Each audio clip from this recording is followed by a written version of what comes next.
All right. So, hello everybody and welcome to the session. Welcome to lecture number 7 of our chapter 3, classification of elements and periodicity in properties. Please let me know in the chat box, am I clearly audible and visible to all my bacha party? Hi, good evening everyone. Hi, Pari, hi, Sarachi, hi, Nandini, Ankita, Piyush, Shweta, Chandani, Arnav, Soumya, Srijit, Sneha, Vinayak, Hardik, Suhani. Hi, good evening everyone. Please let me know am I clearly audible and visible. सब सही है? सब सही आवाज आ रही है? Perfect, clear? All right. So, good evening. याद तो तुम्हें बहुत आई होगी मेरी. ऐसा मैं, you know, these are my hopes. है ना? मुझे भी बहुत आई तुम्हारी एंड दिस इज योर गलत आई मीन एकदम सही बात है यार. याद तो हम दोनों ने एक दूसरे को किया है, वो अलग बात है यार. ठीक है, बोल नहीं पा रहे हम ये चीज, है ना. मजाक मस्ती में हम ले रहे हैं, बट मिस तो यार किया है हमने एक दूसरे को, है ना. किया है ना, किया है ना, सच सच बता दो. किया है ना, बहुत ज्यादा किया है. वेरी गुड भाई. मैंने सोचा यार ऐसा हो ही नहीं सकता हमारे बच्चे मिस ना करें. इम्पॉसिबल, है ना. एक दफा वो क्या कहते हैं, किसी और को भूल सकते हैं, है ना. एक दफा हमारे बच्चे उसको भूल सकते हैं, पर यार अपनी मैम को नहीं भूल सकते. मतलब मैं तो नहीं मानती यार अपने बच्चों के लिए ऐसा, है ना. और अगर तुमने ऐसा किया है ना बेटा, फिर तो तुम्हें घर आके पीटूंगी मैं तुम्हें. चलो, alright. So good evening everyone, I am back and आज हम स्टार्ट करने वाले लेक्चर नंबर 7 और एनर्जी के साथ एकदम स्टार्ट करेंगे. भाई पेन और कॉपी निकाल लो. वापस से वो वाला सीन नहीं होना चाहिए कि मम्मी मम्मी जरा ये टीवी तेज कर दो, ये मैम को क्या कहते हैं, मैम जो पढ़ा रही है इसके साथ साथ टीवी भी एक एपिसोड निपटा देता हूँ. मम्मी किसका, अनुपमा का. नहीं बेटा, मेक श्योर आप सिर्फ पढ़ाई कर रहे हो, पेन और कॉपी लेके, ठीक है. तो yes, let's get started with the chapter. तो लास्ट टाइम मैंने आयनाइजेशन एनर्जी आपको थोड़ा सा समझाया था, है ना. इफ यू रिमेंबर, हमने एटॉमिक रेडियस पूरा पढ़ लिया, है ना. हमने बहुत सारे एक्सेप्शंस पढ़े. इस चैप्टर में एक्सेप्शंस हैं तो भाई लिखते हुए चलना, एंड आपकी मिस एक्सेप्शन सारे एक्सेप्शंस क्लियर कर देंगी, ठीक है. तो सारी चीजें आप नोट करते हुए जरूर चलना. अच्छा, तो हमने पढ़ लिया भाई एटॉमिक रेडियस के बारे में, और उसमें जितने भी एक्सेप्शंस आते हैं वो सारी चीजें हमने पढ़ ली, है ना. वो सारी चीजें हमने पढ़ ली. Very good, very good. अब हम आने वाले हैं आयनाइजेशन एनर्जी में. तो मैं एक क्विक रिकैप दे दूं आपको आयनाइजेशन एनर्जी का. चलो भाई, तो ionization energy, ionization energy heading लगा लीजिए. होता क्या है मैम ये एनर्जी. आई क्यों नहीं बना, बन गया, ठीक है. चलो, तो मैं चैट्स को थोड़ा साइड रख दूं, चैट्स को साइड रख दूं. मैम ब्लर लग रहा है, ब्लर लग रहा है यार. बात क्या है ना, तुमको ब्लर इसलिए लग रहा है तुम्हारी जिंदगी धुंधली चल रही है. समझ रहे हो तुम, जिंदगी धुंधली हो गई है तुम्हारी, सब कुछ धुंधला धुंधला लग रहा है. चलो, आयनाइजेशन एनर्जी, ठीक है. आयनाइजेशन एनर्जी होता क्या है, एक एटम है, ठीक है. ये एक एटम है, ये इसका इलेक्ट्रॉन है. हमने बोला हम इसे कितनी एनर्जी देंगे, कितनी एनर्जी देंगे. How much energy is required, how much energy is required. किस लिए रिक्वायर्ड है ma'am, to remove this electron, to remove this electron. अब हमें याद है भाई, इलेक्ट्रॉन निकालना है तो ये भाई साहब किसी के साथ नहीं होने चाहिए, है ना. ये भाई साहब किसी के साथ नहीं होने चाहिए, ठीक है. तो हम बोलेंगे the amount of energy required to remove an electron. कहां से, from the outer most shell. अब साथ में नहीं होना चाहिए, मतलब आइसोलेटेड होना चाहिए, और आइसोलेटेड होता है गैसियस फॉर्म में. तो आइसोलेटेड गैसियस एटम. मैं डेफिनेशन रिपीट कर रही हूँ. It is the amount of energy required to remove an electron from the outer most shell of an isolated gaseous atom, ठीक है. तो ये आयनाइजेशन एनर्जी का मतलब था. हमारे बच्चे हमको बताएंगे, जल्दी जल्दी से चैट बॉक्स में बताना. लेफ्ट टू राइट जाने पे आयनाइजेशन एनर्जी इंक्रीज करती है या डिक्रीज करती है, इन द चैट बॉक्स. जल्दी से बता दो, जल्दी से बता दो. टेस्ट तो चैप्टर खत्म होने से पहले ही आ गया. ऐसा कुछ है क्या, ऐसा कुछ है क्या, हाँ. Of isolated gaseous atom, very good. अच्छा, बहुत सारे बच्चों ने डेफिनेशन भी लिखी हुई है, क्या बात है यार. Very good, very good. पहले मुझे जल्दी से बता दो, मैंने मेरा क्वेश्चन मैं रिपीट कर रही हूँ. हम लेफ्ट टू राइट मूव कर रहे हैं, लेफ्ट टू राइट, लेफ्ट से राइट मतलब अलोंग अ पीरियड, है ना. लेफ्ट टू राइट मूव कर रहे हैं. तो लेफ्ट टू राइट में ये जो आयनाइजेशन एनर्जी है ये क्या करती है, इंक्रीज या डिक्रीज. फिर हम आएंगे टॉप टू बॉटम, ठीक है. टॉप टू बॉटम, ठीक है. तो लेफ्ट टू राइट हमारे बच्चे बता दे, क्योंकि उसका ऑपोजिट ही होना है टॉप टू बॉटम में. Increase increase increase increase increase. Very good, very good. अच्छा, कभी ऐसा हुआ है कि जैसे कभी क्लास में, मतलब ऐसे बहुत सारे बच्चे इंक्रीज बोल रहे हैं, एक दो डिक्रीज बोल रहे हैं, है ना. तो ये तो तुक्का भी हो सकता है कई लोगों का, कई लोगों ने सही आंसर दिया होगा. वो था ना क्लास में जब टीचर पूछता है बेटा इट इंक्रीजेस और डिक्रीजेस, तो बहुत सारे बच्चे से बैठ के क्रीजेस क्रीजेस ऐसे करके कि ना इंक्रीज समझ में आए ना डिक्रीज समझ में आए। और ऑनलाइन वाले बच्चे भाई थोड़े इंटेलिजेंट बच्चे हैं, है ना। सो यस, लोग चाहे जो बोल दे, 2 कौड़ी के ऑनलाइन के टीचर्स, 2 कौड़ी के बच्चे, कुछ भी इंसान बोले यार, देख रहे हो इंटेलिजेंट बच्चे होते जा रहे हैं यार ऑनलाइन से। ऐसे ही नाम खराब कर रखा है ऑनलाइन टीचर्स का, 2 कौड़ी के ये वो ये। ऑनलाइन बच्चे देखो यार कितने होशियार है हमारे, है ना। Very good. तो correct answer is it will increase ma'am, है ना, इट विल इंक्रीज, है ना। और top to bottom ma'am it will decrease. Top to bottom में क्या करेगा, डिक्रीज करेगा, है ना। यहां तक किसी को कोई भी डाउट नहीं होगा। हमने रीजन भी समझा था, नहीं समझा अगर आपने तो मैं आपको समझाऊंगी यहाँ पे, टेंशन नॉट, ठीक है। फिलहाल चलो समझ ही लेते हैं मैम क्यों ऐसा है कि आयनाइजेशन एनर्जी ऊपर से नीचे आते टाइम डिक्रीज हो रही है और लेफ्ट टू राइट जाते टाइम बढ़ रही है। तो आपको याद होगा ऊपर से नीचे आते टाइम क्या होता है, एक एटम का साइज इंक्रीज करता है ना। एटॉमिक साइज जो है वो इंक्रीज करता है। क्यों इंक्रीज करता है, अरे मैम नंबर ऑफ शेल्स की वजह से, क्योंकि मैम जो नंबर ऑफ शेल्स हैं वो इंक्रीज करती हैं और इसकी वजह से एटम का साइज बढ़ जाता है। अब आयनाइजेशन एनर्जी का हमेशा बस मतलब याद रखना बेटा, ionization energy, electron affinity, electronegativity, ये जितनी बातें आप पढ़ने वाले हो ना सिर्फ इनका मीनिंग याद रखो। आयनाइजेशन एनर्जी है कि आप एनर्जी दो, इलेक्ट्रॉन को भगाओ, है ना। एनर्जी दी, इलेक्ट्रॉन बाहर, एनर्जी दी, इलेक्ट्रॉन बाहर, एनर्जी दी, इलेक्ट्रॉन बाहर, ठीक है। Yes ma'am. तो आप सोचो आपको सबसे ज्यादा एनर्जी किसमें देनी पड़ेगी, स्मॉल एटम में या लार्ज एटम में। सोचो सोचो सोचो, यहां पे इलेक्ट्रॉन दूर है न्यूक्लियस के, है ना, और यहां पे इलेक्ट्रॉन बहुत पास है न्यूक्लियस के, है ना। अच्छा न्यूक्लियस से क्या लेना देना, देखो न्यूक्लियस में होता है न्यूक्लियर चार्ज, खींच रहा है इलेक्ट्रॉन को अपनी तरफ। तो अब तुम खुद से सोचो, तुम्हें थोड़ी सी एनर्जी देनी है इस वाले एटम को, इलेक्ट्रॉन कूद कूद के बाहर गिर जाएगा भाई। अरे कोई बड़ी बात है क्या, सोचो ना, इलेक्ट्रॉन और न्यूक्लियस की डिस्टेंस दूर है, अच्छा थोड़ी सी एनर्जी दी, इलेक्ट्रॉन बाहर, है ना। न्यूक्लियस और इलेक्ट्रॉन पास पास है, ओ भाई एनर्जी देते जा रहे, फोर्स ऑफ अट्रैक्शन बहुत ज्यादा है, टूट नहीं रहा, अब जाके बाहर गिरा। मतलब अगर एक एटम छोटा है तो उसमें इलेक्ट्रॉन और जो न्यूक्लियस है यानी कि सेंटर ऑफ द एटम, उसके बीच की डिस्टेंस बहुत कम है, फोर्स ऑफ अट्रैक्शन ज्यादा है, न्यूक्लियर चार्ज ज्यादा है, बहुत ज्यादा फोर्स ऑफ अट्रैक्शन है, मोर एनर्जी विल बी रिक्वायर्ड, ज्यादा एनर्जी देनी पड़ेगी भाई इलेक्ट्रॉन को बाहर निकालने के लिए, है ना, मोर एनर्जी रिक्वायर्ड। तो इस वजह से इसकी होती है मोर आयनाइजेशन एनर्जी, यस और नो, है ना।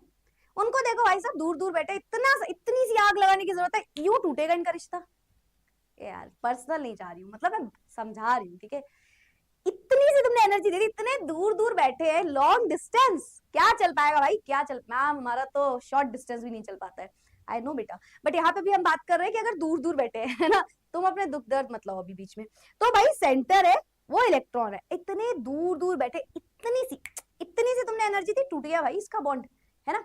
Less energy will be required, less energy will be required to break the bond या to break the force of attraction, कोई बॉन्ड नहीं है of course, force of attraction तो टूट जाएगा, है ना। तो इस वजह से इसमें क्या बोलेंगे हम, लेस आयनाइजेशन एनर्जी,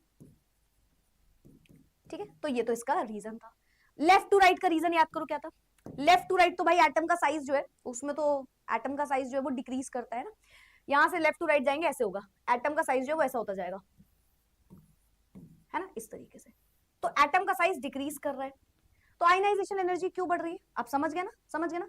छोटू सा एटम है भाई, छोटू सा एटम है, कितना पास होगा इलेक्ट्रॉन, मैम बहुत एनर्जी देनी पड़ेगी, बहुत एनर्जी देनी पड़ेगी, more energy will be required to break this force of attraction, है ना, पास बैठा होगा मैम छोटे से एटम में, है ना, more energy required and ma'am it will have more ionization energy. यहाँ देखो भाई साहब, इनको देखो, हाँ ये सेंटर है, ये इलेक्ट्रॉन दूर दूर है, less energy will be required, है ना, which means ma'am less ionization energy. तो भाई सिंपल है, लेफ्ट टू राइट इंक्रीज करेगा, टॉप टू बॉटम डिक्रीज करेगा, मेरे ख्याल से इसमें किसी को कोई डाउट नहीं होगा। आई होप ये आपको मैं पढ़ाई चुकी थी ऑलरेडी, तो आपको पता होगा।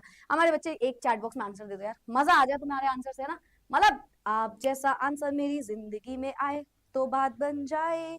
अच्छा क्वेश्चन है, आयनाइजेशन एनर्जी जो है प्रोसेस है पूरा, एंडोथर्मिक है या एक्सोथर्मिक है, बताओ बताओ बताओ बताओ बताओ, जल्दी से जल्दी से जल्दी से जल्दी से, इन द चैट बॉक्स। क्लियर है ये वाली बात, वेरी गुड। अब आंसर दो इस बात का, आयनाइजेशन एनर्जी एंडोथर्मिक प्रोसेस हुआ होगा या एक्सोथर्मिक? बताओ बताओ बताओ बताओ बताओ बताओ। क्लियर आ गया मेरे पास बहुत सारे, very good very good. Urvi ने हमें सबसे पहले आंसर दिया, आई थिंक मैंने पढ़ लिया है नाम, है ना। और ऑलमोस्ट एक भी मेरे पास गलत आंसर नहीं आ रहे हैं, ठीक है। एक आ गया, ये बोलते ही एक आ जाता है। अब ना मैं ये बोला ही नहीं करूंगी नजर लग जाती है इस बात को। Very good very good. तो मेजॉरिटी ने एकदम सही आंसर, मतलब जितना मैंने समझा 95% स्टूडेंट्स ने करेक्ट आंसर दिया। मैम ये जो आयनाइजेशन एनर्जी है ना मैम, ये जो आयनाइजेशन एनर्जी है ना, ये है एक एंडोथर्मिक। अच्छा इसी बात पे एक और क्वेश्चन, एक और सवाल पे सवाल, सवाल पे सवाल, जवाब भी आना चाहिए बेटा तुम्हारा। एंडोथर्मिक है तो इसका डेल्टा एच क्या होगा? डेल्टा एच बताओ क्या होगा? मैंने आपको ये पढ़ाया था। डेल्टा एच का मीनिंग अगर अच्छे से नहीं पता तो टेंशन नॉट, ये आप पढ़ोगे थर्मोडायनेमिक्स में, पर आपको बताया था मैंने इसका मतलब कि ये क्या कहते हैं, पॉजिटिव या नेगेटिव। तो आप बताइए कैसा होगा। तो आयनाइजेशन एनर्जी एक एंडोथर्मिक प्रोसेस है ना। सोचने की जरूरत नहीं है। एंडोथर्मिक मतलब जब आपको एनर्जी देनी पड़े, हीट रिक्वायर्ड हो। ऑफ कोर्स आपको एनर्जी देनी है तभी तो इलेक्ट्रॉन निकलेगा। एक्सोथर्मिक थोड़ी है, हीट बाहर नहीं निकल रही बल्कि हमें देना है। हीट मतलब in the form of energy हम कोई बात कर रहे हैं, ठीक है। तो एक एंडोथर्मिक प्रोसेस है। और एंडोथर्मिक का डेल्टा एच जो होता है वो कैसा होता है भाई? आया आंसर? क्या बात है, बिल्कुल हमारे बच्चों की तरह, हमारे मतलब ही बच्चों की तरह होता है delta H, positive. Delta H का मतलब अगर किसी को नहीं पता तो बेटा ये होता है चेंज इन एंथैल्पी।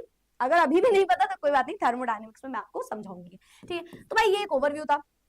अच्छा इसकी यूनिट भी पता होगी, इलेक्ट्रॉन वोल्ट पर एटम में निकाल सकते हो ना, किलो जूल पर उसमें भी निकाल सकते हो, तो ये भी लिख सकते हो। ये सब हम पढ़ चुके थे। अब आते हैं हम आगे। तो भाई ये सब क्लियर होगा, एक रिव्यू हो गया, क्विक रिकैप हो गया। अच्छा एक और बात, एक और बात, एक और बात। तुम एक बात बताओ, एक एटम है, एटम, ठीक है। इन एटम भाई साहब का हमने निकाल लिया एक इलेक्ट्रॉन, है ना। तो इन एटम भाई साहब पे कोई चार्ज आएगा?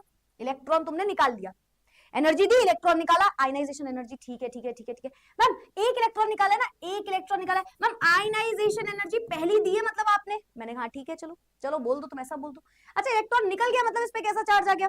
निकल गया मतलब मैम इस पे पॉजिटिव चार्ज आ गया, ठीक है। अब इसी एटम पॉजिटिव को उठाया, एटम पॉजिटिव को उठाया, मैंने बोला बेटा पता है एक और इलेक्ट्रॉन निकाल दे यार, मेरे कहने पे कर दो यार, मेरे कहने पे कर दो। तुमने बोला मैम ये एटम पॉजिटिव 2 हो जाएगा। अब आपने वापस से कुछ एनर्जी दी होगी तो मैम IE2 हो जाएगा। मैंने कहा यार आखिरी बार, बस एक आखिरी बार यार, एटम प्लस 2 को उठाओ एंड इन भाई साहब से एक और इलेक्ट्रॉन निकाल दो। क्या कर रहे हो मैम आप यहाँ, इलेक्ट्रॉन निकालने आए हो क्या आप यहाँ बैठ के? मैंने कहा ठीक है यार, मानते मानते रुक जाते हैं यहीं पे। अब आप मुझे बताइए सबसे ज्यादा आयनाइजेशन एनर्जी किसकी होगी? सबसे ज्यादा हमने किसमें एनर्जी दी होगी बताओ? सबसे ज्यादा हमने किसमें? IE1 IE2 IE3 बताओ। पॉजिटिव चार्ज आएगा, very good very good, positive बढ़ता जाएगा, है ना। लेकिन सबसे ज्यादा एनर्जी कब दी होगी? फर्स्ट स्टेप में, सेकंड स्टेप में या थर्ड स्टेप में? सोचो मैम, एक एटम आपके हिसाब से उससे इलेक्ट्रॉन को निकालना था, मतलब एनर्जी हमने दी है, जब मैंने जोड़ा फिर घटाया फिर गुणा भाग किया तो हमने इसमें क्या किया? इलेक्ट्रॉन निकालते गए। पर एनर्जी मैंने कहा कौन से स्टेप में सबसे ज्यादा है? तो बहुत सारे मेरे पास आंसर आ चुके हैं। Very good, the correct answer is ma'am option number 3। Option number 3 यार, या थर्ड स्टेप बोल लो। क्यों? जब आपने एक एटम को उठाया, उसका इलेक्ट्रॉन बाहर निकाला, तो उस एटम ने क्या किया होगा?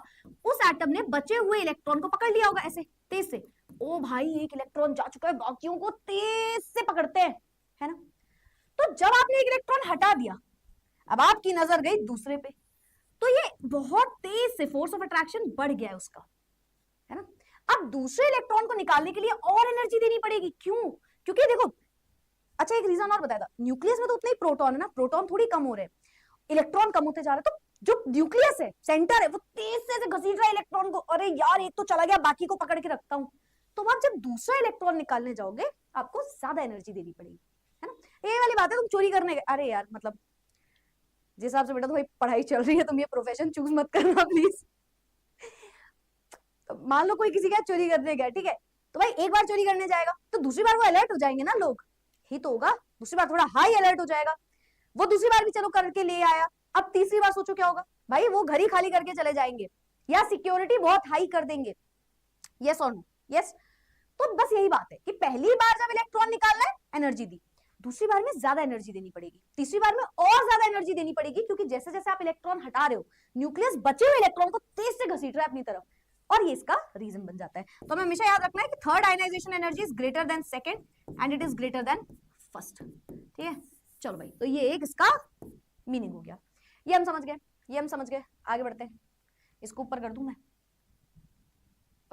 Okay perfect. चलो तो हमने बता दिया फर्स्ट सेकंड थर्ड वाली बात, ठीक है, रीड कर चुके हैं। अच्छा अब एक लास्ट चीज।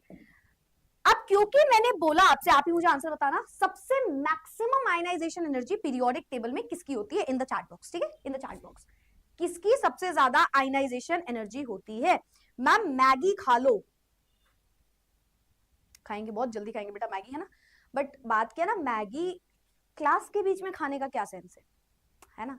खा लो बेटा, मैं मना नहीं कर रही, तुम खाओ, पर क्लास के बाद खा लो बेटा, अभी पढ़ लो यार, ठीक है मैम। वो तो पास होके भी दूर है, तो बेटा ऐसे काम ही क्यों है तुम्हारे?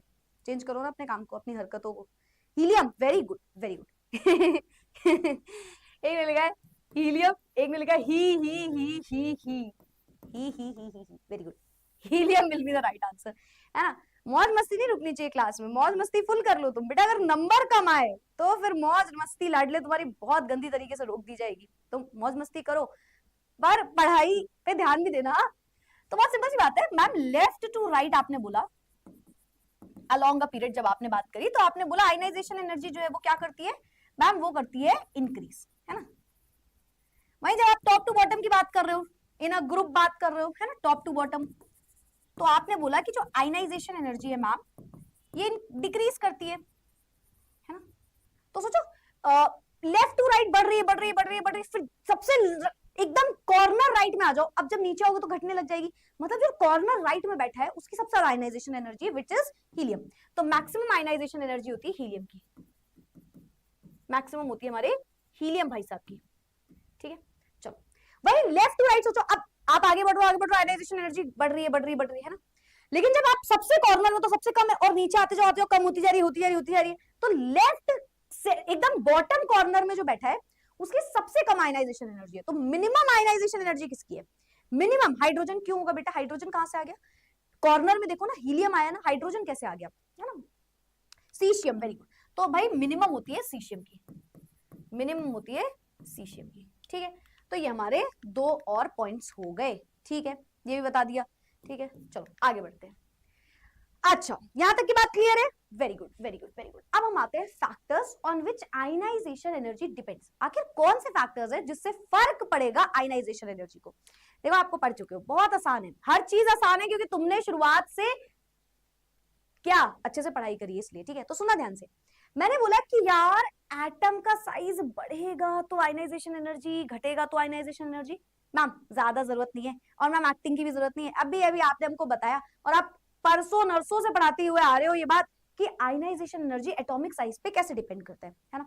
तो हमें पता है जब भी कोई एटम का साइज बढ़ता है, जब भी एटम का साइज, पहले लिख लेते हैं तो atomic sizes is inversely proportional, yes लिख लें।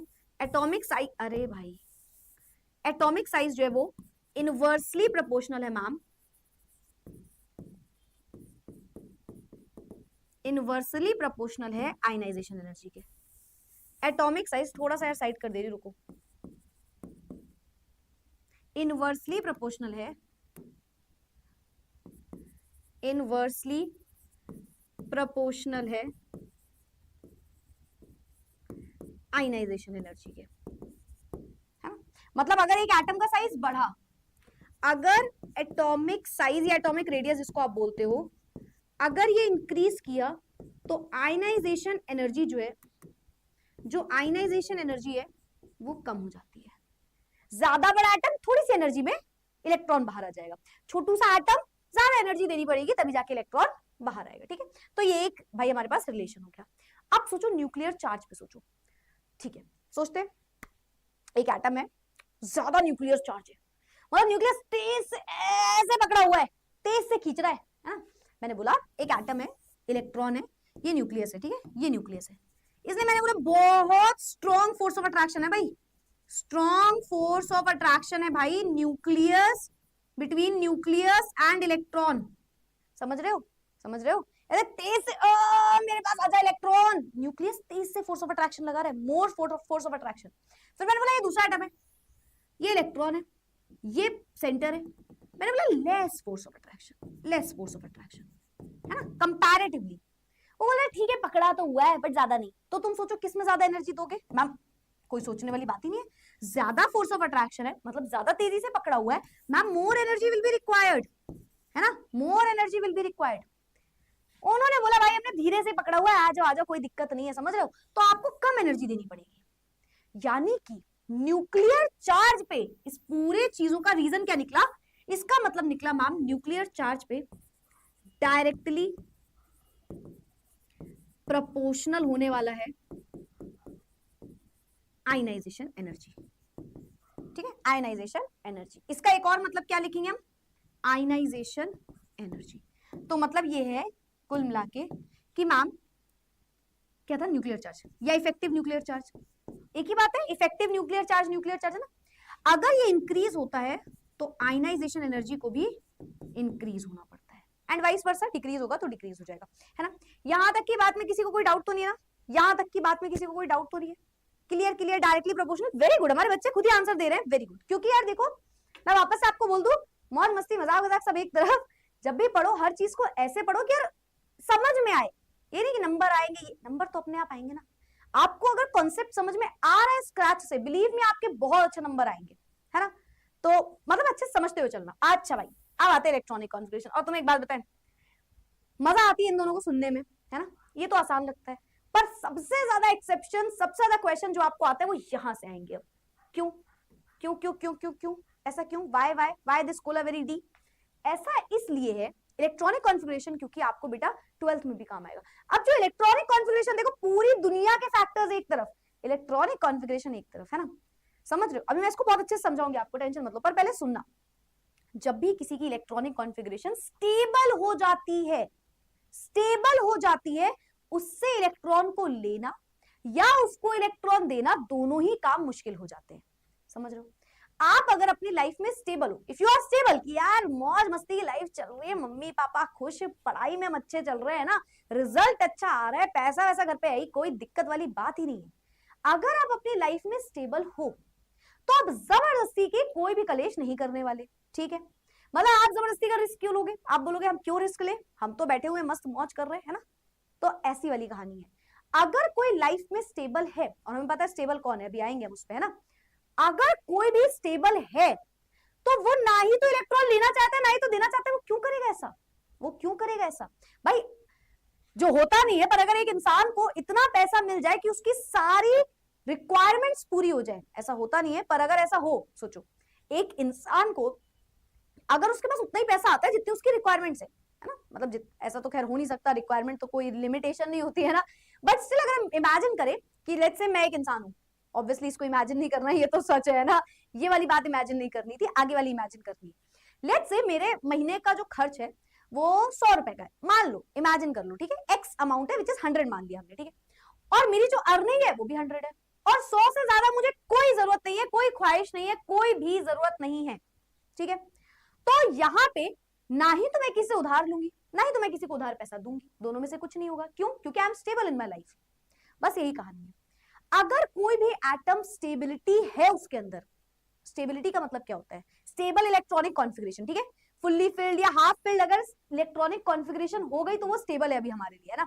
अच्छा, अब स्टेबिलिटी ये मत बोलना मैम 2 8 18 32, ऐसा मत बोलना, ये मत बोलना 2 8 18 32, नहीं तो 32 के 32 दांत तोड़ दूंगी मैं तुम्हारे, ठीक है, ये वाली स्टेबिलिटी अब चली गई। अभी स्टेबिलिटी क्या है, हाफ फिल्ड या फुल्ली फिल्ड होना, ठीक है। अगर किसी की इलेक्ट्रॉनिक कॉन्फ़िगरेशन हाफ फिल्ड या फुल्ली फिल्ड है, हाफ फिल्ड और फुल्ली फिल्ड है, फुल्ली फिल्ड है, तो उस केस में हम बोलेंगे more ionization energy will be required, है ना। आप उससे इलेक्ट्रॉन नहीं निकाल सकते, सोचो ना वो स्टेबल है, तुम उससे कैसे इलेक्ट्रॉन निकाल, मेरे महीने का खर्च 100 रुपए है ना, मेरी स्टेबिलिटी 100 रुपए, मैं तुम्हें 1 रुपए उधार क्यों दूंगी, जब मेरे पास 100 ही रुपए खर्च करने को, तो मैं तुम्हें 1 रुपए कहां से दे दूंगी, मैं तो यही बोलूंगी ना यार मैं नहीं दे पाऊंगी। वो अलग बात है, मेरे पास 120 रुपए आ रहा है और तुम मेरे दोस्त हो, तुमने कहा अरे मैम दे दो यार 2 रुपए दे दो, मैंने कहा ठीक है ले लो 2 रुपए, है ना, तो वो अलग कहानी हो जाती है। तो अगर कोई स्टेबल है, स्टेबिलिटी का मतलब हमारे लिए क्या है, जब कोई हाफ फिल्ड या फुल्ली फिल्ड होता है, अगर कोई हाफ फिल्ड या फुल्ली फिल्ड है तो हमारे लिए वो स्टेबल है, और अगर कोई स्टेबल है तो आपको बहुत एनर्जी देनी पड़ेगी बेटा उससे इलेक्ट्रॉन निकालने के लिए, नो मैटर एटॉमिक साइज क्या है, नो मैटर न्यूक्लियर चार्ज क्या है, वो सब दूसरे सेकेंडरी पे आएगा, प्राइमरी है उसकी इलेक्ट्रॉनिक कॉन्फ़िगरेशन क्या है। स्टेबल है, इलेक्ट्रॉन नहीं निकालेगा आसानी से, मुश्किल हो जाएगी हमें इलेक्ट्रॉन निकालने में, ठीक है। तो भाई ये आपको फैक्टर्स नोट करने हैं। इसके अलावा एक और फैक्टर आप लिख सकते हो, पेनिट्रेशन एनर्जी है ना, पेनिट्रेशन रिक्वायरमेंट भी लिख सकते हो, जो एस में सबसे ज्यादा होती है ना, एस से इलेक्ट्रॉन निकालना सबसे मुश्किल, फिर पी, फिर डी और फिर एफ, है ना, ये भी चाहो तो लिख लो, एस से इलेक्ट्रॉन निकालना सबसे मुश्किल होता है ना? फिर पी और फिर डी और फिर एफ, ठीक है। तो इस तरीके से आयनाइजेशन एनर्जी मतलब रिक्वायर्ड, तो एस में सबसे ज्यादा और एफ में सबसे कम, तो ये भी आप लिख सकते हो। इसको जैसे ही तुमने लिख दिया नोटेड, तो हम बढ़ जाएंगे आगे, ठीक है। बताओ बताओ बताओ बताओ, किसी को कोई दिक्कत? मैमड़ा अगर आपको 101 रुपए मिल गया तो क्या होगा? हिबा आसिफ, ऐसा आसिफ का ऐसा कहना है। आसिफ वो 1 रुपए तुम यार, गरीब की एक पहचान ये भी होवे है कि ये गरीब हर बात में उधारी की बात करता है। हाँ दे देंगे मेरे यार तुमको 1 रुपए, और क्या बड़ी बात है, यही तो एग्जाम्पल का मीनिंग है, ठीक है। Clear clear clear clear clear. Nuclear charge का मतलब बेटा, अगर न्यूक्लियस खींच रहा है इलेक्ट्रॉन, न्यूक्लियर चार्ज बढ़ना मतलब न्यूक्लियस फोर्स ऑफ अट्रैक्शन ज्यादा रख रहा है इलेक्ट्रॉन पे, तो आपको ज्यादा एनर्जी देनी पड़ेगी उसके इलेक्ट्रॉन को बाहर निकालने के लिए, ठीक है। नोटेड क्लियर, नोटेड क्लियर, ठीक है। नोट भी करते जाओ भाई, फिर तुम इंस्टा पे स्टोरी लगा के टैग कर देते हो कि क्या कहते हैं, मैम आप जब पढ़ा रहे थे तो लिखने का समय नहीं मिला। बेटा पूरा समय ले लो, है ना, जिस हिसाब से तुम्हारा खराब समय चल रहा है, तुम समय ले लो मुझसे, बस लिखो उस टाइम पे, ठीक है। इलेक्ट्रॉनिक कॉन्फ़िगरेशन, अरे यार तुमको इतने एग्जांपल दे देंगे ना इलेक्ट्रॉनिक कॉन्फ़िगरेशन के, रो दोगे तुम ठीक है, बता देंगे इलेक्ट्रॉनिक कॉन्फ़िगरेशन, ठीक है। Clear clear clear clear clear clear clear, सबने नोट कर लिया सारी चीजें, चलो वेरी गुड। अब अगर किसी भी पॉइंट में तुम्हें 1% भी लग गया यार ये क्यों हुआ, तो मैम आपको हर चीज एग्जांपल के साथ समझाएंगी। फिलहाल हमने ये दोनों एग्जांपल के साथ समझ लिए है ना, न्यूक्लियर चार्ज और एटॉमिक रेडियस, अभी अभी मैंने आपको यहाँ पे समझाया है, ये है ना, ये हमने समझा दिया क्या कैसे होता है। अब हम आगे बढ़ते हैं। अब बहुत ध्यान सुनना, मैं एक्सेप्शन समझाने के पहले आपसे पूछना चाहती हूँ, left to right ionization energy क्या करती है? अरे ठीक है, मत बताओ, ठीक है, परेशान मत हो, मैं तुम्हें, मुझे पता है आपको, आपने इतनी बार बता दिया, 1001वीं बार हमारे बच्चों ने जवाब दिया कि ma'am left to right atom की जो रेडियस होती है उसके हिसाब से एटम की रेडियस कम होती है और आयनाइजेशन एनर्जी बढ़ती है, ठीक है, नो डाउट। कोई भी एक पीरियड उठाओ, पीरियड 2 उठाती हूँ मैं, ठीक है, पीरियड 2 का एलिमेंट, पीरियड 1 भी उठा सकते थे पहले, है 1 पे भी आएंगे। 1 में क्या है यार, कुछ नहीं, हीलियम, यहाँ हाइड्रोजन बैठा है, यहाँ पे हीलियम बैठा हुआ है, ये ठीक है। तो हमें पता है लेफ्ट टू राइट एटम का साइज बढ़ता है, आयनाइजेशन एनर्जी कम होती जाती, सॉरी आयनाइजेशन एनर्जी, एटम का साइज कम होगा तो आयनाइजेशन एनर्जी बढ़ती जाती है, ठीक है, समझ गए। तो ठीक है, हीलियम का एटॉमिक साइज बड़ा है, हाइड्रोजन का छोटा है, ठीक है, लिख दे। हीलियम का एटम का साइज, हीलियम का atomic size is greater than, sorry ionization energy is greater than hydrogen, ठीक है। Yes ma'am. पीरियड 2 पे आओ, पीरियड 2 में कौन बैठा है सोचो, कौन है बताओ, कौन है? Lithium, beryllium, boron, carbon, nitrogen, oxygen, fluorine, neon, ठीक। मैम कोई बड़ी बात थोड़ी, आपको क्या लग रहा है मैम ये कोई बड़ी बात है हमारे लिए? हाँ, अगर आपको लग रहा है मैम ये हमारे लिए बड़ी बात है तो बिल्कुल बड़ी बात नहीं है, क्योंकि हमें तो पता है left to right ionization energy increase करती है, तो सबसे ज्यादा नियॉन की होगी मैम, है ना, फिर fluorine, oxygen, nitrogen, carbon, boron, beryllium and so on. ये ऑर्डर होना चाहिए। मैंने कहा यार तुम बात तो सही कह रहे हो, है ना, तुमने पढ़े लिखे वाले इंसान की तरह बात करी, एकदम सही बात है, भले ही तुम कभी कभी करते हो पर सही बात है। लेकिन यहाँ पे एक गड़बड़ है, एक एक्सेप्शन आएगा, ये बेरिलियम और बोरॉन में थोड़ा सा डिफरेंस है। बेरिलियम की आयनाइजेशन एनर्जी ज्यादा है बोरॉन से, वहीं नाइट्रोजन ऑक्सीजन में भी एक डिफरेंस है, नाइट्रोजन की आयनाइजेशन एनर्जी ज्यादा है फ्लोरीन से। मतलब ये साइन ऐसे लगना चाहिए, ये साइन भाई साहब ऐसे लगना चाहिए, ना कि ऐसे, ऐसे लगना चाहिए साइन, ना कि ऐसे। तो आप बोलोगे मैम ऐसा कैसे? चलो समझते हैं इस चीज को समझते हैं। देखो लिथियम की इलेक्ट्रॉनिक कॉन्फ़िगरेशन बताओ, लिथियम 1s2 2s1, ठीक। बेरिलियम बताओ, hydrogen, helium, lithium, beryllium, atomic number 4, 1s2 2s2, 1s2 2s2, ठीक है। बोरॉन की बताओ 5, यानी कि 1s2 2s2 2p1, है ना। कार्बन की बताओ 1s2 2s2 2p2, ठीक है। नाइट्रोजन की बताओ 1s2 2s2 2p3, ऑक्सीजन की बताओ 1s2 2s2 2p4। फ्लोरीन लिख दूं ऐसे 1s2 2s2 2p5 and this is 2p6, है ना। क्या देखने को मिला, क्या पता चला इस बात से? मैम इससे एक चीज थोड़ी थोड़ी सी हमें समझ में आ रही है, हल्की हल्की सी, ज्यादा तो नहीं क्योंकि हम थोड़े से बेवकूफ भी हैं, पर हमें थोड़ा थोड़ा एक चीज समझ में आ रही है। वो क्या है? 2p6 का मतलब है मैम ये फुल्ली फिल्ड है। अरे भाई साहब, फुल्ली फिल्ड को तुम कितनी एनर्जी दोगे कि वो इलेक्ट्रॉन छोड़े? सोचो, फुल्ली फिल्ड स्टेबल होता है ना, कितनी एनर्जी दोगे कि वो इलेक्ट्रॉन छोड़े? मैम बहुत एनर्जी देनी पड़ जाएगी, एक्सट्रीम, मतलब बहुत ही सारी एनर्जी दोगे तब इलेक्ट्रॉन निकालेगा। मैम 2p में 6 इलेक्ट्रॉन है, 1 2 3 4 5 6 इलेक्ट्रॉन है मैम। कहाँ इलेक्ट्रॉन निकालने की कोशिश में लगे हुए हैं हम, नहीं निकालेगा जल्दी इलेक्ट्रॉन, तभी तो वो सबसे कॉर्नर में। ठीक है, तो ये तो कोई बड़ी बात ही नहीं है, ऑब्वियस सी बात है, वो सबसे ट्रेंड तो फॉलो कर ही रहा है ना, लेफ्ट टू राइट, तभी तो उसकी आयनाइजेशन एनर्जी ज्यादा है। पर अब नजर डालो इन दो में, थोड़ी सी अपनी निगाहों को इनकी तरफ भेजो और आप ये फील करोगे, ये भाई साहब का 2s2 मतलब ये तो एक फुल्ली फिल्ड हो गई ना इलेक्ट्रॉनिक कॉन्फ़िगरेशन, फुल्ली फिल्ड है। देखो तो जो फर्स्ट आयनाइजेशन एनर्जी IE1 की हम बात कर रहे हैं, लिख लेना इसको, हम IE1 की बात कर रहे हैं, ठीक है।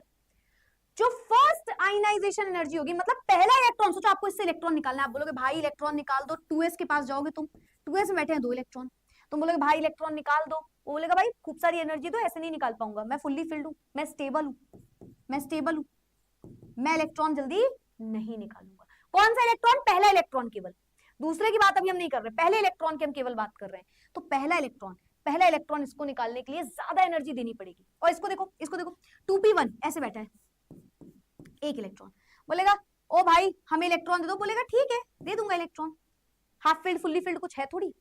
तो इस वजह से यहाँ पे एक्सेप्शन आया हमारे पास, क्या कि जो बेरिलियम है उसका ज्यादा होगा ionization energy, first ionization energy IE1 of beryllium is greater than, direct लिख दूं, बोरॉन। पहली चीज, कोई बोले क्या रीजन है, बोला स्टेबल इलेक्ट्रॉनिक कॉन्फ़िगरेशन, बेरिलियम की इलेक्ट्रॉनिक कॉन्फ़िगरेशन स्टेबल है, वहीं बोरॉन की ऐसा कोई स्टेबिलिटी वाली बात नहीं है। नाइट्रोजन ऑक्सीजन आप तो मैं बताने की जरूरत है। 2p3 का मतलब क्या समझते हो, क्या समझते हो बताओ? 2p3 मैम ऐसे दिख रहा होगा, ये 2p है, 3 1 2 3 इलेक्ट्रॉन, 3 का मतलब तो मैम वही हो गया, अरे वही वाली बात हो गई, हाफ फील्ड की वही वाली बात हो गई, स्टेबल हो गया यार मैम ये तो। अगर ये भाई साहब स्टेबल है, ज्यादा एनर्जी देनी पड़ेगी इलेक्ट्रॉन निकालने के लिए, है ना। इनको देखो 2p4 बैठा है, 1 2 3 1 2 3 4, बोलेगा यार एक इलेक्ट्रॉन निकाल दो, बोलेगा ठीक है निकाल देंगे एक इलेक्ट्रॉन, थोड़ी सी एनर्जी तो निकाल देंगे। तो यहाँ पे कोई हाफ फील्ड फुल्ली फील्ड वाली बात नहीं। तो सेकंड एक्सेप्शन क्या आया हमारे पास कि जो आयनाइजेशन एनर्जी है फर्स्ट वाली, केवल बेटा फर्स्ट वाली, मैं बार बार बोल रही हूँ, पहला इलेक्ट्रॉन की हम बात कर रहे हैं, दूसरे की नहीं, दूसरा तो चेंज हो जाएगा ना, है ना, उसको भी समझा दूंगी भी। आयनाइजेशन एनर्जी जो फर्स्ट है फॉर किसके लिए, नाइट्रोजन के लिए, वो ज्यादा है ऑक्सीजन से। तो आपको 1-1 का जंप कराना पड़ेगा, 1-1 का जंप कराना पड़ेगा। मतलब क्या मतलब इसका मैम? बहुत ही मतलब ही बच्चों, हर चीज का मतलब जानना है तो सुनो ध्यान से। तो हमारा जो सेकंड पीरियड का, ये हमने सोचा ऐसा होना चाहिए, पर रियलिटी क्या है, रियलिटी क्या है पीरियड 2 की, रियलिटी ऑफ पीरियड 2 क्या है कि सबसे कम आयनाइजेशन एनर्जी लिथियम, फिर उसके बाद क्या आएगा, बोरॉन, फिर बेरिलियम, है ना, ये हमने स्वैप कर दिया। उसके बाद कार्बन, फिर नाइट्रोजन के पहले ऑक्सीजन नाइट्रोजन फ्लोरीन और फिर नियॉन। तो हमने 2 स्वैप किए इसमें, this is the final trend, ठीक है। तो एक हमने इसको यहां पे किया, एक हमने इन दोनों को स्वैप किया, एक हमने इन दोनों का स्वैप किया, ठीक है।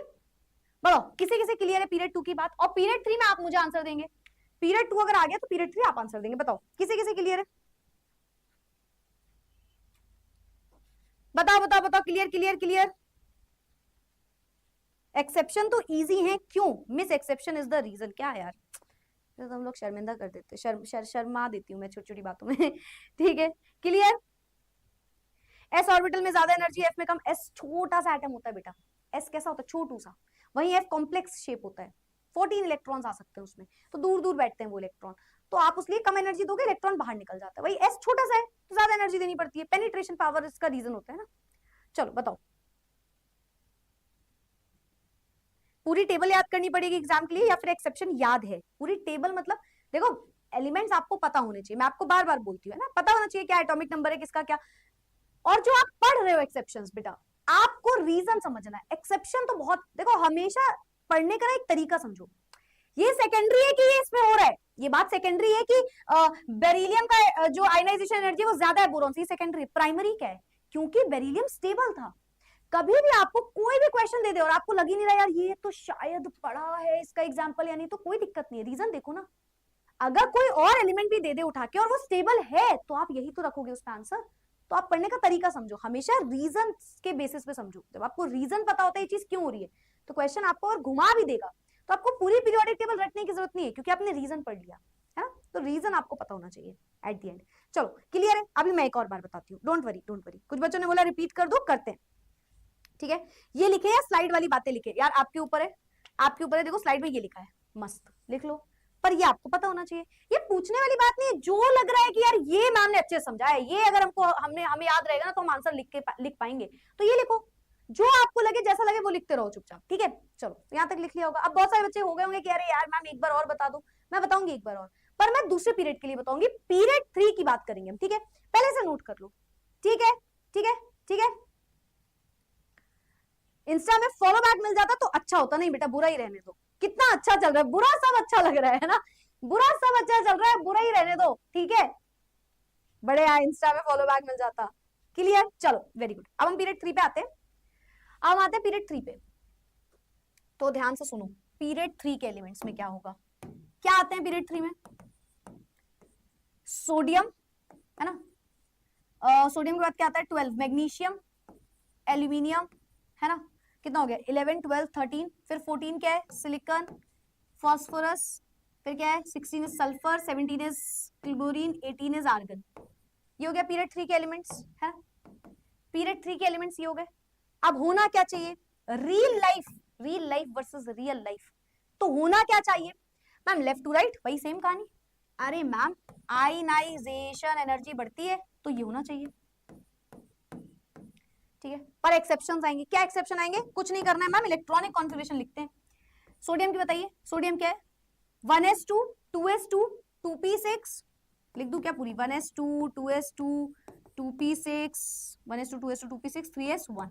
इसकी क्या है 3s2, इसकी क्या है 1s2 2s2 2p6 3s2 3p1 1, इसकी क्या है 3p2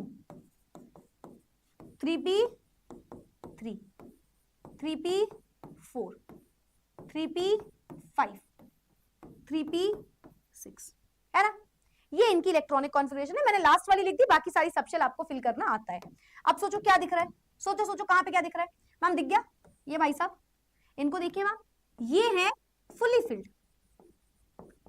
field which means ma'am ये है स्टेबल, विच मीन्स मैम इसको आयनाइजेशन एनर्जी ज्यादा देनी पड़ेगी है ना, एज कंपेयर टू बगल वाला। सिर्फ एक का गैप देखते हैं, उसके जस्ट आगे वाले के लिए देखते हैं ना। ये नहीं कि ये फिर अगर ज्यादा है तो सबसे वहां लगा दो, अभी ऐसा नहीं हो रहा, ठीक है। हाँ किसी एक प्रॉपर्टी में होता है वो हम बताएंगे, अभी ऐसा नहीं हो रहा, ठीक है। तो हमने पहले एक्सेप्शन देखा मैम, आयनाइजेशन एनर्जी जो है कौन सी वाली, फर्स्ट वाली। फर्स्ट आयनाइजेशन एनर्जी जो है ऑफ मैग्नीशियम की वो मैम ज्यादा होगी एल्यूमिनियम से। पहला एक्सेप्शन आ गया सामने। Reason stable electronic configuration, fully filled. दूसरा सोचो क्या है 3p1 3p2 3p3, मुझे पता है आपको पता है आंसर इसका है ना। तो मैम ये देखिए भाई साहब को उठाइए, इनको उठाइए मैम। अगर आप इन्हें देखेंगे they are, this is half filled ma'am, stable हो गया, स्टेबल हो गया electronic configuration.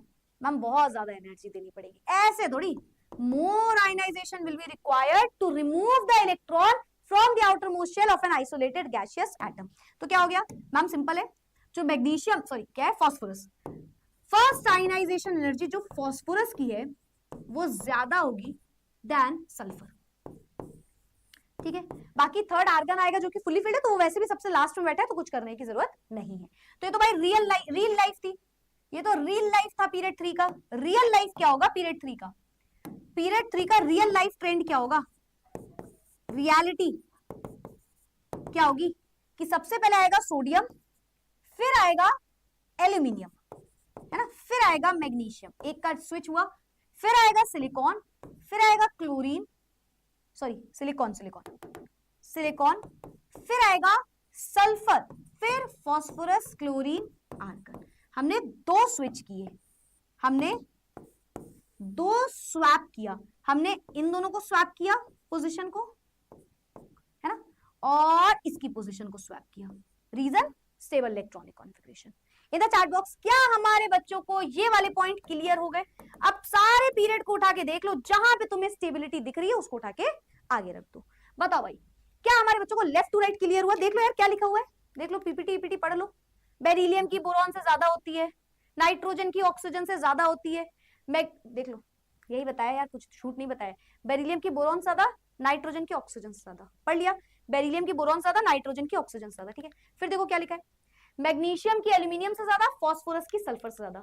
Magnesium, aluminium, phosphorus, sulphur, बता दिया। बताओ भाई, क्या हमारे बच्चों को अच्छे से आया? क्लियर हुआ? क्लियर नहीं, क्लियर बाद में करते रहना। क्लियर हुआ क्या मतलब था, क्या रीजन है, क्या लिखा हमने, सब समझ में आया अच्छे से? कोई डाउट तो नहीं है? पता कैसे चलेगा हाफ फील्ड या फुल्ली फील्ड?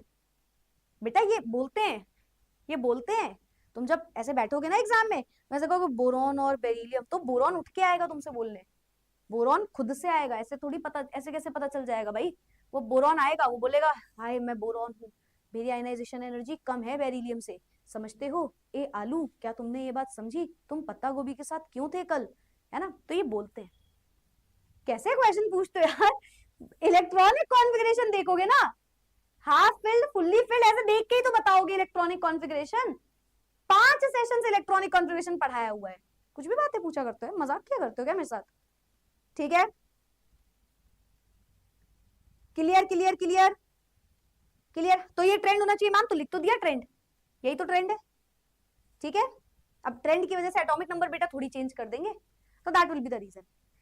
चलो भाई, तो बहुत सारे क्लियर आ गए मेरे पास, मेरे ख्याल से सबको समझ में आ गया होगा। फुल्ली फिल्ड होगा तो वो सबसे ज्यादा स्टेबल, यस बेटा वो तो स्टेबल है ही, फुल्ली फिल्ड तो सबसे ज्यादा स्टेबल है, वो वैसे भी देख लो सबसे लास्ट में है ना। चलो ठीक है, इलेक्ट्रॉनिक कॉन्फ़िगरेशन लिखने में दिक्कत है, क्या करूं बेटा? वीडियो देखो इलेक्ट्रॉनिक कॉन्फ़िगरेशन वाली, अभी पढ़ाया था जो वीडियो में, उस वीडियो को जाके देखो, रिकॉर्डिंग है। Very good very good very good. चलो भाई, तो मेरे ख्याल से यहाँ तक हर एक बच्चे को समझ में आया, मैंने एकदम डिटेल में आपको बताया, और जब मैंने लिखा, आई होप आपने भी साथ में लिख लिया, टाइम भी दे दिया लिखने का। आगे बढ़ते हैं, अब आते हैं टॉप टू बॉटम। देखो टॉप टू बॉटम में कोई बड़ा ट्रेंड है नहीं, सब आसान है, सबको पता है top to bottom ionization energy जो है वो क्या करती है? डिक्रीज करती है, बस वही है, कोई बड़ी बात नहीं है। यार बस दो, आपको दो ग्रुप में एक्सेप्शन है, ठीक है। अब टॉप टू बॉटम में आ जाओ। अब आप टॉप टू बॉटम देखो, मैं सब लिख रही हूँ ताकि आप मेरे साथ लिखो, समझो, और लिखने में जब लिखो ना तो ज्यादा अच्छे से समझ भी आपको आता होगा ना।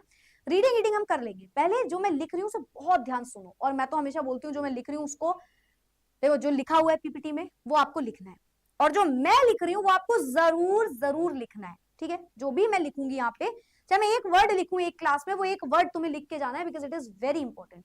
तो जो भी मैं लिखूंगी आपको उसे as it is copy paste करना है, ठीक है। तो सुनो ध्यान से, टॉप टू बॉटम पे, ठीक है। तो हमें पता है मैम, टॉप टू बॉटम जो आपने बात करी है ना, bottom down a group, basically down a group, group की जब हम बात करते हैं तो सब में सेम ट्रेंड होगा, आयनाइजेशन एनर्जी, भाई आयनाइजेशन एनर्जी डिक्रीज करेगी, है ना, क्योंकि एटम का साइज बढ़ रहा है, सब में सेम रीजन है, कोई बड़ी बात नहीं है, कुछ भी नया नहीं, ठीक है।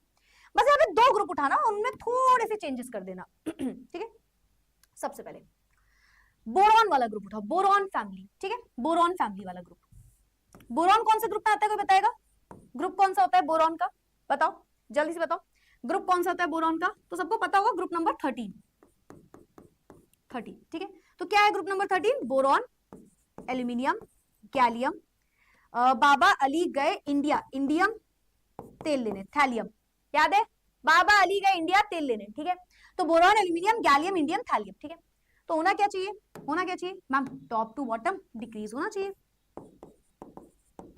डिक्रीज होना चाहिए, पर मैंने बोला नहीं यार, नहीं, डब्लू, किसका बबलू मैम? बबलू नहीं, डब्लू, मैंने बोला डब्लू पढ़ना पड़ेगा यार इसके लिए। तुमने वो मूवी देखी है, कौन सी मूवी में होता है वो डब्लू के नीचे पैसा छुपा होता है? ढोल, धमाल, ढोल आई गेस, राइट? ढोल मूवी देखिए, हाँ, group number 13 is the right answer, very good. ढोल मूवी देखी है किसी ने, है ना?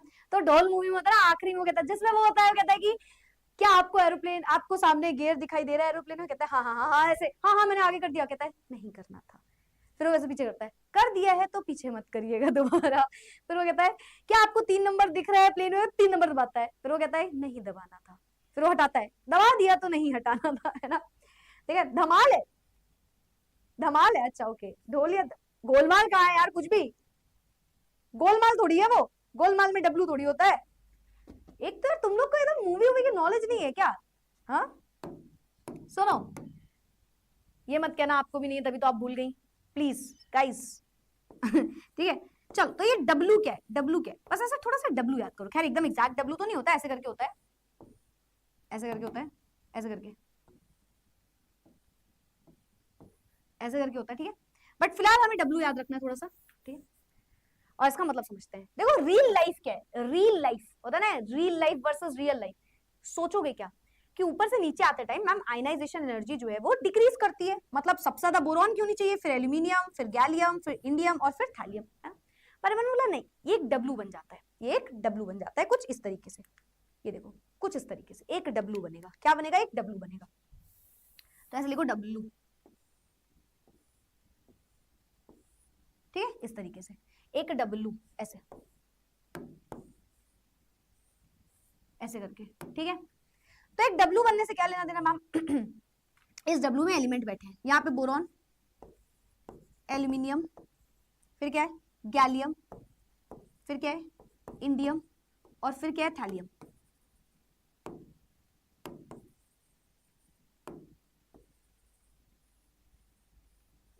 ऐसा होता है, फिर होता है थैलियम।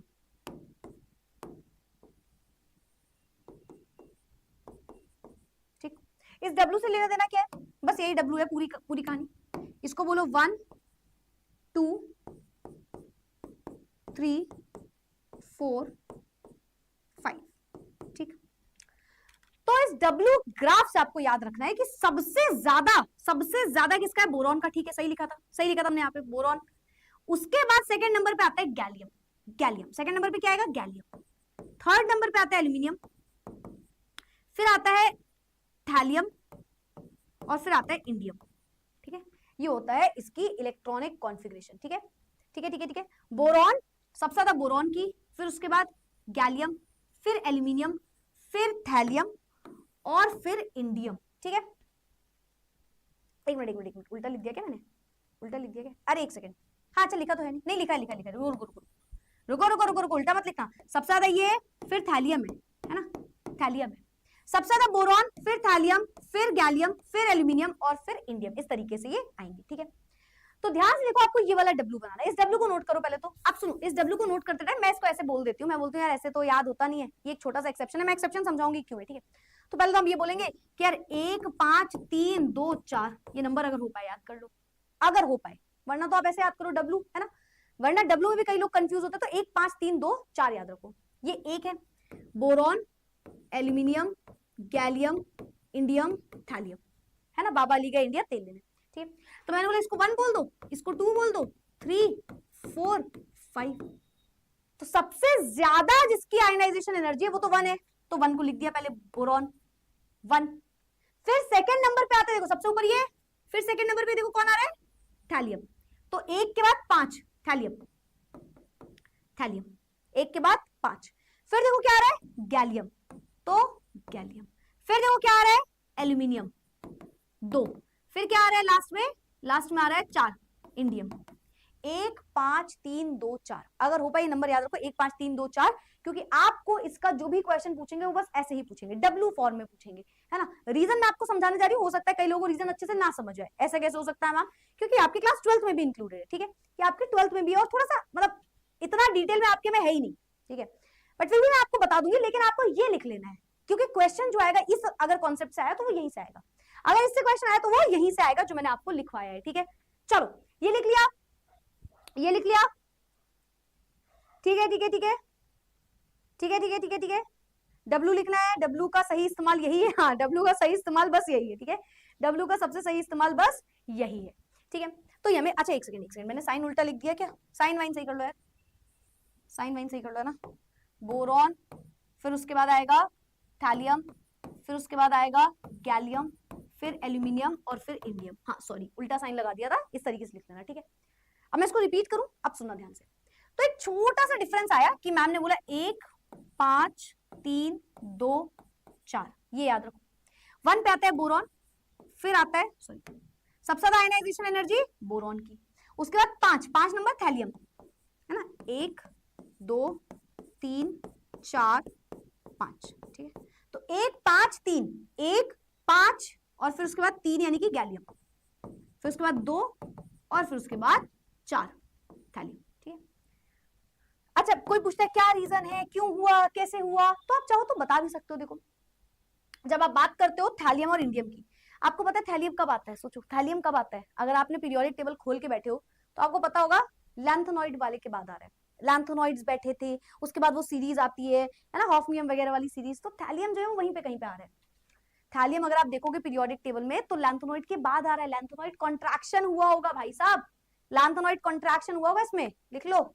थैलियम आ रहा है लैंथेनॉइड्स के बाद, लैंथेनॉइड कॉन्ट्रैक्शन, याद है लास्ट क्लास में पढ़ा के गई थी, कॉन्ट्रैक्शन हुआ होगा लैंथेनॉइड का, लैंथेनॉइड कॉन्ट्रैक्ट कर गया होगा, छोटा हो गया होगा, तो उसको ज्यादा एनर्जी देनी पड़ेगी इलेक्ट्रॉन बाहर निकालने के लिए। एटम छोटा हो गया, ज्यादा एनर्जी देनी पड़ेगी इलेक्ट्रॉन बाहर निकालने के लिए, सॉरी ये है ना, ज्यादा एनर्जी देनी पड़ेगी इलेक्ट्रॉन बाहर निकालने के लिए।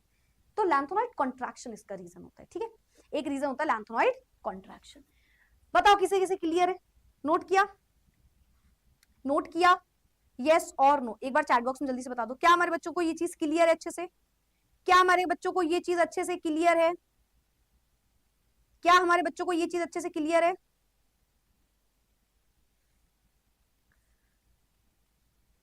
थैलियम के बाद गैलियम सही तो है? इंडियम कहां गया? इंडियम नहीं लिखा क्या मैंने? अच्छा सॉरी,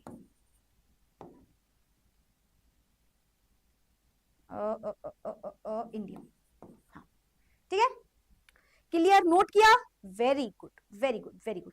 ये समझ में आया? समझ में आया, दिमाग में आया? ये लैंथेनॉइड कॉन्ट्रैक्शन वाला पॉइंट समझ में आया? लास्ट क्लास में पढ़ा के गई थी मैं लैंथेनॉइड कॉन्ट्रैक्शन, हाँ फिर तो वहां जाके पढ़ना ही पड़ेगा तुम्हें ना। चलो मैम गैलियम भी तो आगे आया, गैलियम का भी रीजन है, देखो है तो रीजन, तुमको थोड़ा ही समझ में आएगा। यहाँ पे होता है ट्रांजिशन कॉन्ट्रैक्शन, लिख लो, आपके कोर्स में है नहीं, ट्रांजिशन कॉन्ट्रैक्शन होता है बेटा, इसमें होता है ट्रांजिशन कॉन्ट्रैक्शन, लिख लो। अभी आपके कोर्स में है नहीं, चाहो तो डिटेल में बताने के लिए बता दिया, पर आपके कोर्स में ऐसा कुछ नहीं पूछा जाएगा, ठीक है। फिलहाल समझ में आया? Boron, thallium, gallium, aluminium, indium. तो हमें क्या याद रखना है? 1 5 3 2 4, दैट्स इट। 1 5 3 2 4 जो क्वेश्चन आएगा हमें इसके ऑर्डर से ही पूछा जाएगा। तो 1 5 3 2 4, 1 5 3 2 4, very good very good very good. याद तक की बात समझ में आ गई? तो इसमें मतलब टॉप टू बॉटम दो ही केवल और केवल एक्सेप्शन होते हैं, एक तो ये हो गया, एक और एक्सेप्शन होता है लेड वाला, है ना, ये रहा देखो, कार्बन फैमिली में हो। केमिस्ट्री सर गेव सन की प्रॉब्लम, ये याद है ना, याद है किसी को? केमिस्ट्री सर गेव सन की प्रॉब्लम, है ना, ये था। तो सही है, टॉप टू बॉटम क्या होना चाहिए मैम? एटम का साइज टॉप टू बॉटम बढ़ता है तो आयनाइजेशन एनर्जी कम दोगे तो निकल जाएगा इलेक्ट्रॉन, तो यानी कि सबसे ज्यादा कार्बन, फिर सिलिकॉन, फिर जर्मेनियम, फिर टिन और फिर लेड, ठीक है। छोटा सा एक्सेप्शन है बेटा, लेड को इधर भेज दो, लेड को इधर भेज दो बस, ठीक है। तो आएगा कार्बन, तो हमारा रियल लाइफ क्या होगी? कार्बन, सिलिकॉन, ठीक है, जर्मेनियम, लेड और फिर टिन, बस एक छोटा सा एक्सेप्शन है इसमें, ठीक है। इन दोनों को हमें एक्सचेंज कर देना है, ठीक है। अब मैं इसको रीड करने जा रही हूं, आप सुनना। As we go from indium to thallium, screening by the filled 5d4f subshell is so poor that effective nuclear increases significantly from indium to thallium. कोई बड़ी बात नहीं, मैम ने बता दिया, वही लैंथेनॉइड कॉन्ट्रैक्शन पूरा, है ना। और लैंथेनॉइड कॉन्ट्रैक्शन का रीजन होता है screening effect. Thus, the first ionization energy of thallium is actually greater than that of indium. Thallium की आयनाइजेशन एनर्जी जो है वो ज्यादा हो जाएगी इंडियम से, ठीक है, समझ गए हम ये बात, ठीक है। ये है रियल ट्रेंड, इसका बता दिया मैम ने, क्या ट्रेंड है? 1 5 3 2 4, ठीक है। सिमिलरली ग्रुप 14 की जब आप बात करोगे तो लेड की आयनाइजेशन एनर्जी क्या है? टिन से ज्यादा है। क्या बोला मैम ने? लेड की आयनाइजेशन एनर्जी टिन से ज्यादा है। क्यों ज्यादा है ma'am? Due to ineffective shielding effect of d and f orbital, same reason है भाई, शील्डिंग इफेक्ट अच्छे से नहीं हो पा रहा। Lead has higher ionization enthalpy than tin. तो आपको बस अगर ऑर्डर याद है तो आप सब कुछ समझ गए इसमें, ठीक है। तो टॉप टू बॉटम में दो ही एक्सेप्शन है और वो आपको क्या याद रखना है? उनका ऑर्डर, जो top to bottom down a group जब आप पढ़ते हो तो आपको ऑर्डर याद होना चाहिए केवल, ठीक है। बताओ किसी किसी क्लियर है? यस, केवल बेटा फर्स्ट, केवल फर्स्ट आयनाइजेशन एनर्जी, हर एक में हम केवल फर्स्ट आयनाइजेशन एनर्जी की बात कर रहे हैं। बताओ क्लियर, क्योंकि वो स्टेबल है, राइट मैम? यस बेटा, ठीक है। क्लियर क्लियर क्लियर क्लियर, छुट्टी कर दो मैम, कर रहे हैं कर रहे हैं, पहले ही बताओ क्लियर है, ठीक है ठीक है ठीक है ठीक है ठीक है। समर वेकेशन वही 8 जून से 1 हफ्ते के आसपास की समर वेकेशन है, 8 जून के आसपास है, 1 हफ्ते की समर वेकेशन, अराउंड 1 हफ्ता, अभी एग्जैक्ट तो नहीं पता कब तक है, 8 जून से 1 हफ्ते तक की, ठीक है। चलो, यहां तक किसी को कोई डाउट तो नहीं है?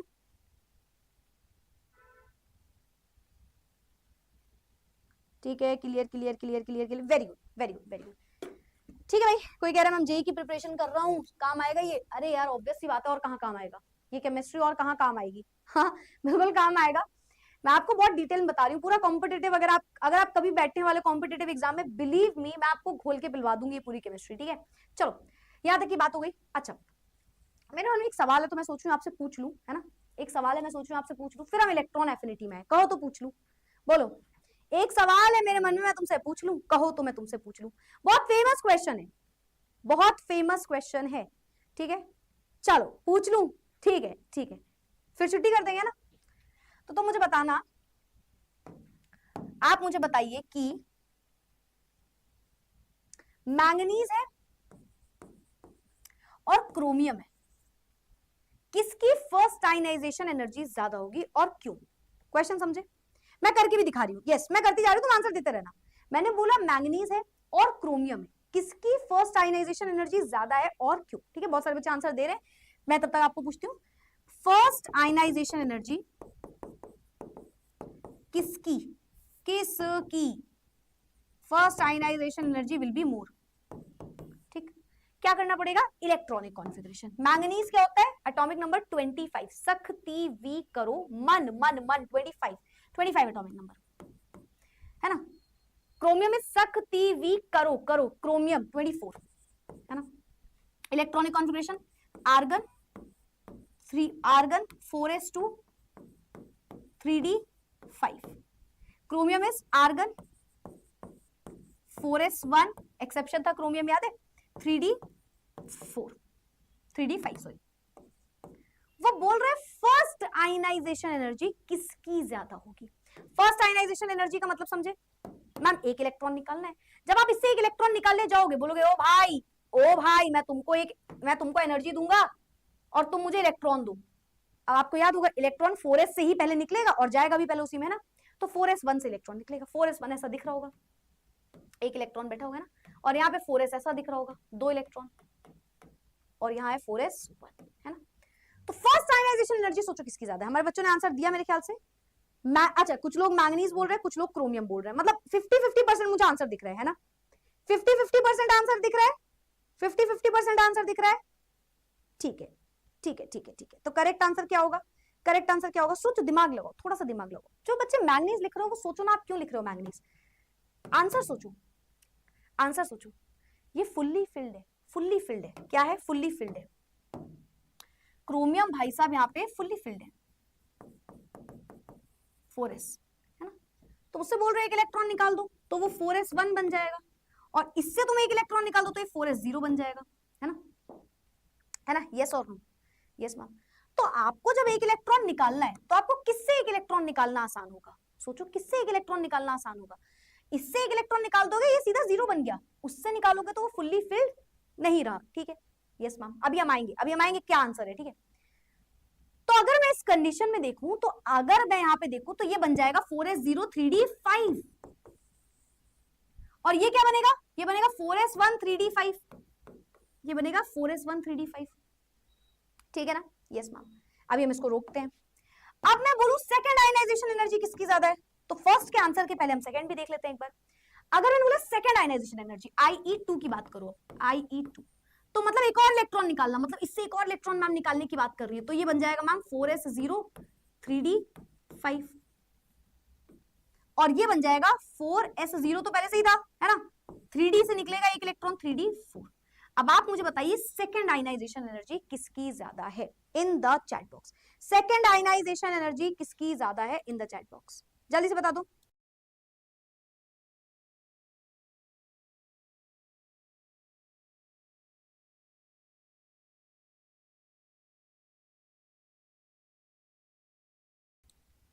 बताओ बताओ बताओ बताओ बताओ। मैंगनीज क्रोमियम बन गया क्या मैम? अरे रुक जाओ, अभी उस पे आएंगे, अभी उस पे आएंगे। मैंगनीज और क्रोमियम, क्रोमियम मैंगनीज, अच्छा बहुत ज्यादा 50-50% टाइप के आंसर आ रहे हैं, 50-50% टाइप के आंसर आ रहे हैं। चलो ठीक है, ठीक है, आते हैं। सबसे पहले देखो, फर्स्ट केस में बेटा मैंगनीज को ज्यादा एनर्जी देनी पड़ेगी। IE1 जो है वो मैंगनीज की ज्यादा होगी क्रोमियम से। ज्यादा एनर्जी दोगे तब जाके इलेक्ट्रॉन निकलेगा। क्यों? क्योंकि आपने उसकी फुल्ली फिल्ड कॉन्फ़िगरेशन को हिला दिया, आपने डिस्टर्ब कर दिया उसकी फुल्ली फिल्ड इलेक्ट्रॉनिक कॉन्फ़िगरेशन को, है ना। वी हैव डिस्टर्ब्ड मैंगनीज में 4s की फुल्ली फिल्ड इलेक्ट्रॉनिक कॉन्फ़िगरेशन, तो मोर energy will be required manganese में। सेकंड के केस में अगर आप देखो तो अब दूसरा इलेक्ट्रॉन निकालना किसमें ज्यादा मुश्किल है? सोचो दूसरा इलेक्ट्रॉन किसमें मुश्किल से निकलेगा? मैम इसमें दूसरे इलेक्ट्रॉन में 3d5 जो कि अगेन फुल्ली फिल्ड था, सॉरी हाफ फिल्ड था, हाफ फिल्ड था, ये स्टेबल था मैम, हाफ फिल्ड स्टेबल होता है। उसको एक इलेक्ट्रॉन कहां से देना है? 4s से, और इसको एक इलेक्ट्रॉन कहां से देना है? 3d5 से। तो जो सेकेंड आयनाइजेशन एनर्जी है, आयनाइजेशन एनर्जी 2 जो है वो ज्यादा होगी क्रोमियम की मैंगनीज से। तो this will be the answer. First पहला इलेक्ट्रॉन निकालना किससे आसान था? क्रोमियम से। क्रोमियम से पहला एक इलेक्ट्रॉन निकालना आसान था। उससे क्यों मुश्किल था? क्योंकि उसमें 4s से निकल रहा था। इससे एक इलेक्ट्रॉन निकालोगे वो फुल्ली फिल्ड है, मुश्किल हो जाएगी थोड़ी सी, है ना। तुमने कहा ठीक है, एक एक इलेक्ट्रॉन निकाल लिया। अब दूसरा इलेक्ट्रॉन निकालने गए तो उसने बोला ओ भाई दूसरा इलेक्ट्रॉन, हाँ मेरे 4s में एक इलेक्ट्रॉन बचा है, तो उससे निकाल दोगे आसानी से। इस पे जब आप आओगे तो उसका 4s तो खाली हो गया, 3d5 5 electron half filled stable electronic configuration हो गई, है ना। तो यहां से अब दूसरा इलेक्ट्रॉन निकालना ज्यादा मुश्किल हुआ इसके कंपैरिजन। तीसरे का आंसर बता दो तुम मुझे, जल्दी से मुझे तीसरे का आंसर दे दो इन द चैट बॉक्स, फटाफट से तीसरे का आंसर बस दे दो, आपकी छुट्टी हो जाएगी। आयनाइजेशन एनर्जी थर्ड किसकी ज्यादा होगी? सोचो थर्ड वाले केस में मतलब अब एक इलेक्ट्रॉन इससे निकल गया, ये बन गया 4s0 3d5, एक इलेक्ट्रॉन इससे निकल गया, ये बन गया 4s0 3d4। अब बताओ थर्ड किसका ज्यादा है? थर्ड का आंसर दे दो, फिर छुट्टी तुम्हारी। Very good, manganese. अब मैम वो 5 हो गया, थर्ड आयनाइजेशन एनर्जी, उससे इलेक्ट्रॉन निकालना अब और मुश्किल हो गया, तो थर्ड वाला वापस से मैंगनीज का ज्यादा हो गया। क्लियर? क्या हमारे बच्चों को आयनाइजेशन एनर्जी परफेक्टली क्लियर हुआ? बताओ, पूरा आयनाइजेशन एनर्जी खत्म कर दिया यहाँ पे। और आयनाइजेशन एनर्जी एक बहुत इंपॉर्टेंट कॉन्सेप्ट होता है बेटा, अगेन 12th में भी काम आएगा, है ना। तो आयनाइजेशन, ये बोल बोल के मुझे लगता है तुम ये ना सोचो कि सब कुछ ही 12th में काम आएगा क्या। देखो जो जहां ज्यादा काम आएगा वो मैं आपको बताते हुए चल रही हूँ, ठीक है। तो आयनाइजेशन एनर्जी क्या हमारे बच्चों को हो गया है परफेक्टली क्लियर? बता दो चैट बॉक्स में, क्या हमारे बच्चों को आयनाइजेशन एनर्जी परफेक्टली क्लियर हुआ? अच्छे से आया? सबने करेक्ट आंसर दे दिया, अभी सबने करेक्ट आंसर। एक क्वेश्चन होमवर्क दे दूं क्या? इसी बात पे एक क्वेश्चन होमवर्क दे दूं क्या तुमको? बताओ। चलो एक क्वेश्चन होमवर्क ले लो, एक क्वेश्चन होमवर्क लो, होमवर्क ऐसे लिख लो, नाइट्रोजन और ऑक्सीजन को कंपेयर करना इसकी first and second ionization energy, first और सेकेंड आयनाइजेशन एनर्जी कंपेयर करना, ठीक है। नाइट्रोजन और ऑक्सीजन, फर्स्ट किसकी ज्यादा है, सेकेंड किसकी ज्यादा है, अच्छा लगेगा आपको क्वेश्चन, ठीक है। परफेक्टली क्लियर हुआ? क्या बात है, क्या बात है, वेरी गुड। अगर कुछ नहीं आया तो वापस से रिवाइज करना, और कल के सेशन में आने के पहले मैं आपको एक बात बताऊं, कल हम पढ़ने वाले इलेक्ट्रॉन एफिनिटी। कल का हमारा टॉपिक है इलेक्ट्रॉन एफिनिटी, ठीक है, इलेक्ट्रॉन एफिनिटी। बेटा as it is ionization energy उठा के रखना है यहाँ पे, एज इट इज। 19-20 का बस फर्क है, थोड़े बहुत एक्सेप्शन का फर्क है, दैट्स इट। बाकी सब कुछ एज इट इज होने वाला है, ठीक है। तो कोशिश करना आप आने से पहले क्या करो, सबको पता है मैम, एक ही होमवर्क, रिवाइज, ठीक है। आने से पहले बस 15-20 मिनट रिवाइज कर लेना, जो भी पढ़ाया बस उसको उठा के देख लेना क्या लिखा था, ठीक है। बाकी हम बात करेंगे कल की ही।